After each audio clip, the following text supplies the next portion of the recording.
That's good. The way interim ministry works, we never know how long we're going to be together. Interim pastor comes sort of pre-fired, so that the congregations can do what they need to do. That's part of the way things work. And so I find myself constantly in the position of looking and being thankful for what I have in the moment.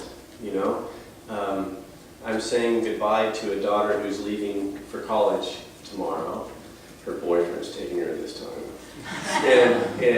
And I realize every time I say goodbye to her, there's a sort of sweetness to it because I'm glad to have her, and I don't know how she's going to come back or what. So I think it makes sense to say thank you to everyone here for worship at Trinity in this building this summer. It's been really wonderful. You've been warm, you've had a great sense of humor. Kathleen took care of all the bad stuff we had at the start of the year.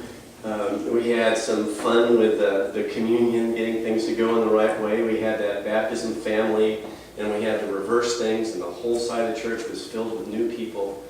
It's been a wonderful summer, so thank you for your warmth and your hospitality and for the time we've had together. I've really enjoyed it. I'm not saying goodbye, but guess what? Next Sunday we're worshiping out in the park. And after that, we go back to the Blanchardville campus. And from what I hear, we're not back here until Christmas Eve. So that's a lot of time, and we don't know where we'll be. So, but I'm also driving along the coulees, and I find myself turning the air conditioner off and rolling the window down and enjoying that moist air and looking out at the strip rows. And I think, the corn, the alfalfa looks like grass, and the corn looks like a hedge, like it's just so perfect. And it looks to me like all the summer heat and sunshine converted into green, into crops. And when you come up on the top of the coulees, if you look out on the top, the beans are already turning yellow. The corn is already drying out, folks. Yeah, the harvest is coming. So it's nice to look out and drive along those coulees. It's a time of transition. That's a fact.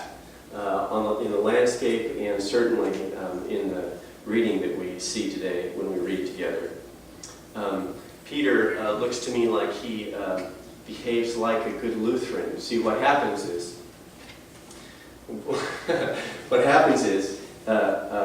he makes his bold declaration that Jesus is the Christ, right? And then see what's been going on is Jesus has been taking care of people. He's been out healing, feeding the multitudes, teaching in parables. It's been, he can't even, people are pressing him into the sea. He can't even go without all these crowds. And so Peter makes his big confession, and then following that confession, Jesus says, yes, okay, you're the rock. I'm going to build my church on you. Now, we're going to go to Jerusalem, where the religious folks are going to persecute me. I'm going to suffer, and I'm going to die, and I'll be raised up. And that's when Peter calls the first church meeting, and tries to get Jesus lined up with the vision of the church. No, don't be talking about all that suffering. Don't be talking about death. Don't talk about how sometimes religious people get riled up when you do what God tells you to do. Don't do that, Peter says to Jesus. Instead, sort of align yourself. Don't talk about that. And Jesus has to rebuke him. The first church meeting ends with a little conflict, between the people who are following Jesus and Christ, who leads us in a different way. I'm glad for the moment, because the truth is, I don't like suffering very much. And I'm very glad that Peter says what he says, because that's the way I know I feel a good amount of time. I don't want to carry a cross. I don't know what all this means. And what comes from Peter's discussion with Jesus is the sermon that we all need to hear as disciples. Jesus teaches this to the disciples alone. He turns to his disciples and he says, deny yourself, take up your cross, and follow me. Now, what in the world does that mean for us today? We don't know, do we? We don't know. I tell you though, I'm getting this new magazine I haven't had a pleasure to read. It's called The Lutheran. Have you ever heard of it? It comes in that I got this mailbox that says pastor, and there's a magazine in it that says The Lutheran. So I pull that thing out and I look at it. It's really interesting. And in the last issue, there's this article called Reinventing Sunday School. Reinventing Sunday School, the Reformation of Faith Formation. It's a really fascinating article. I highly recommend it to you. Maybe we'll send it out with the next church newsletter. Just in case you don't know or don't remember, Sunday school started in the 18th century. It was a response to the Industrial Revolution, when children were used in the woolen mills, when they were losing limbs in the looms, when they weren't fed very well, they weren't taught to read, they weren't educated. The church saw all that happening, and the church created Sunday schools to take care of the poor children who were suffering during the Industrial Revolution. It was a glorious moment of the church following Christ, reaching out to the poor. And we don't think of it very often, but there was really no such thing as childhood before that. Kids were young adults, and they worked like adults, and if they got hurt, they got hurt, you know. But there's a creation of childhood, a period of time, you know, for growth and for kids to be taken care of. That was the Sunday school movement and what the Sunday school movement did for our culture. But, you know, things have changed a little bit. According to the Lutheran magazine, Lutheran congregations have seen a 60% drop between 1990 and 2010. 60% drop in attendance to Sunday school. 60% drop. And they say that this happens, well, because as many of us know and have seen, there's more competition on Sundays. The culture no longer expects people to be at church on Sunday morning. There's hockey teams and soccer teams, and the schedule is very full on Sunday. Sunday is no longer set aside for kids and families to attend church. And this is something I've been talking with our parish councils about. People are having fewer children. There's a simple solution to what's facing the church. You all need to have more babies. The number of married couples in Lutheran churches has dropped from 41% to 26% between 1988 and 2013. And in addition, baptism in Lutheran churches has dropped 52% between 1970 and 2012. That's a pretty steep drop, you know? Something that we've seen, no doubt. And there's also something that many of us have experienced, and that is a change in family structure. Children of divorced or separated parents sometimes spend 1 week with one parent and 1 week with the other parent. So they may only be where Sunday school is offered 2 Sundays a month, and they may only come to Sunday school the one Sunday that they can of the 2 Sundays in the month that they're here. If they were here for 4 Sundays, 50% would be 2 Sundays. You get the idea. The family structure has really changed. And, you know, one parent may attend church and the other one might not. And then what do you do? And here's a statistic that I really enjoy that wasn't in the Lutheran magazine that I think we ought to pay attention to. Between 1980 and 2012, households with single mothers as a sole parent have increased from 19% to 23%. So, if you look around, a quarter of the children you see have a single mother at home. It's pretty different, isn't it? It's pretty different than it used to be.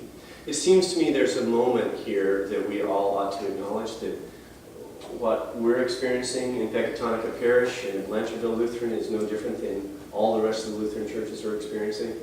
This is something that's going on all across congregations across the United States. There's not something new, but pay attention to what goes on inside when you hear those statistics. Single parent households, divorced households. People, no time for Sunday school. Do you hear in your head a little tisk, tisk, tisk? That's so sad. Oh, that's just too bad. I think that Jesus is speaking to that voice that comes up inside of us, that tisking, you know. When he says deny yourself, I think part of what Jesus is saying is to let go of our expectations of how things ought to be, you know. Here's the way things ought to be. Every child should have 2 parents at home. They should never get divorced. And no one should have anything to do between 7 a.m. and noon on Sundays. And by golly, if it was like that, the church would be full. We wouldn't have any problem with the budget. We'd have a full Sunday school. Right? But that's not the way it is. That's not what we're facing in the world today. And so Jesus says, deny yourself, take up your cross, and follow me. I wonder if sometimes what goes on inside of us is really a fear of what Jesus is leading us into, in the same way that Peter's afraid of what Jesus is leading us into.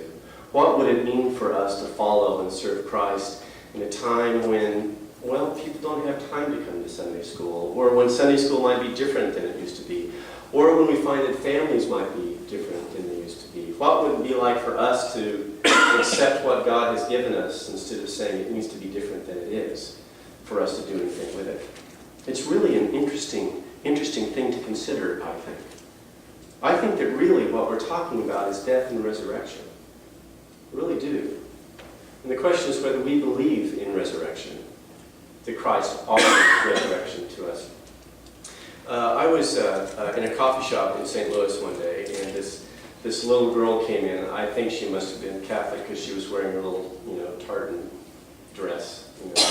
And she was with her grandma. It looked like probably grandma was picking her up, after school before mom and dad came home from work. So grandma took her out to get coffee, And this girl she was a little gal. Her feet didn't touch the floor, and she was swinging her legs so that one toe was kind of kicking the floor. She had a Band-Aid on one leg and ponytails, and she looked all unkempt like she'd been sweating all day. And she was sitting there across from her grandma, and she was working on this tooth. The whole time she was sitting there, she was working on this tooth. And I saw her doing that, and then I looked over at her grandma, and I thought, for that little girl there, losing a tooth is a wonderful thing. If grandma were losing a tooth, a different thing altogether, yeah. For the girl, this idea of change, of it's just the water she swims in. It doesn't bother her. She's not worried about it. She's not, oh no, is another tooth going to come in? That's not, she's just glad to have a loose tooth, and she's probably thinking about what she's doing the next minute, and she's not going to be the same person the next minute that she is now. She's growing, she's changing, but change is completely different for the grandma sitting across from her and taking care of her. Change really is loss. If she loses a tooth, there's not another one coming in. There are solutions for that problem, but change is completely different for her. So what is it like for us when we've seen what the church has been and when it is no longer that today? To accept that change and to trust in resurrection, that there's a new life coming, that Christ is being reborn among us, that there's something new coming that we can't see ahead of time. What is it like for us to let go, to deny our insistence that things be as we want them to be, deny ourselves? What are the crosses that we're called to bear, and where does Jesus call us to follow? I think that I understand completely Peter being upset and pulling Jesus aside. Jesus walks along the seashore and he says, if you follow me, I'll make you fishers of people, which is a pretty appealing call, I think. He calls them to follow him. And then midway through he says, oh, and by the way, we're going to go into Jerusalem and suffer and die, and then we'll be raised. The sort of bait and switch happens. Midway through the journey, they find out what the call to follow Christ really is. But you'll see when you look at this text that Jesus is talking to his disciples. Jesus is talking to the people here. Jesus is talking to you and me.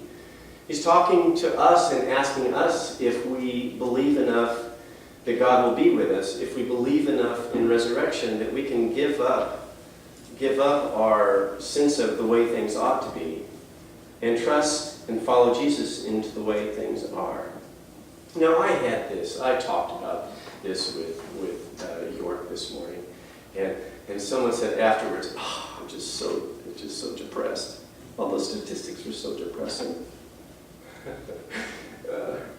They are depressing. It's sad. It's not like it used to be. It used to be a lot easier than it is. But there's something else here too, which is very much like in a time when the church looked around and saw that no one had time to take care of kids, and they were used as the engines of industry then. We now have kids who also don't have time for the spiritual life. They don't have time for mission and service. Families are fragmented and they need help managing things. And what does Christ call us to in that setting? There's something new and exciting for us there. What it is, I don't have any idea. I really don't. The Lutheran Magazine gives some examples of what churches are doing in ways that make a lot of sense to me. They say, well, churches need to start to understand that worship on Sunday morning is about the whole family. And it's very important for children to be integrated into the worship life. So it's not just set up for older folks. That's you, not me, of course. But for all ages, worship for all ages. It says that the fact is families are busy. Financial pressures on families today, in truth, are much more difficult than it was for us after the post-war boom and through the 70s. Time is different for families. So churches are finding that they need to help people do Sunday school at home. They need to help parents talk about God with their children at home. They need to provide resources so that at home Sunday school happens. And then when we get children and families, then we want them to be together in an intergenerational way, because the sad truth is there are a lot of people who live states away from their grandparents or who never get any time to spend with people who are in their 70s or their 80s.